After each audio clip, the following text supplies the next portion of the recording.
નમસ્કાર, આપ જોઈ રહ્યા છો સ્પાર્ક ટુડે ન્યૂઝ। જૂનાગઢમાં સુશાસન દિવસની સાર્થક ઉજવણી કરવામાં આવી।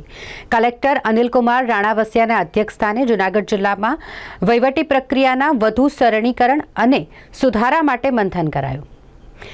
દેશના પૂર્વ પ્રધાનમંત્રી અને ભારત રત્ન સ્વર્ગસ્થ અટલ બિહારી વાજપેયીજીની જન્મજયંતિએ ઉજવાતા સુશાસન દિવસની જૂનાગઢ ખાતે ઉજવણી કરવામાં આવી।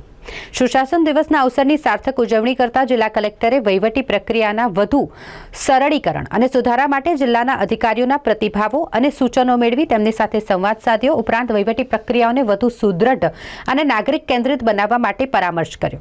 કલેક્ટરે વહીવટી પ્રક્રિયામાં રોજબરોજ આવતા પ્રશ્નોમાંથી હંમેશા શીખવાનો અભિગમ રાખવા તેમજ પ્રજાકીય પ્રશ્નો અને મુશ્કેલીઓને મોટા પરિપ્રેક્ષ્યમાં અવલોકન કરવા અધિકારીઓને ઉદાહરણ સહિત પ્રેરક માર્ગદર્શન આપ્યું।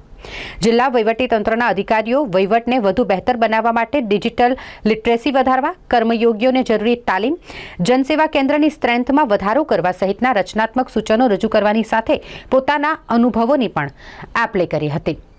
ગાંધીનગર ખાતે મુખ્યમંત્રી ભૂપેન્દ્રભાઈ પટેલના અધ્યક્ષસ્થાને રાજ્યકક્ષાના સુશાસન દિવસની ઉજવણીમાં જૂનાગઢ કલેક્ટર કચેરીના મુખ્ય સભાખંડ ખાતેથી જિલ્લા કલેક્ટર સહિત જિલ્લા વહીવટીતંત્રના અધિકારીઓ વર્ચ્યુઅલી સહભાગી બન્યા હતા। સુશાસન દિવસની ઉજવણીમાં આસિસ્ટન્ટ કલેક્ટર, જિલ્લા ગ્રામ વિકાસ એજન્સીના નિયામક અધિકારી, ડેપ્યુટી કમિશનર સહિત જૂનાગઢ જિલ્લા વહીવટીતંત્રના અધિકારીઓ ઉપસ્થિત રહ્યા હતા।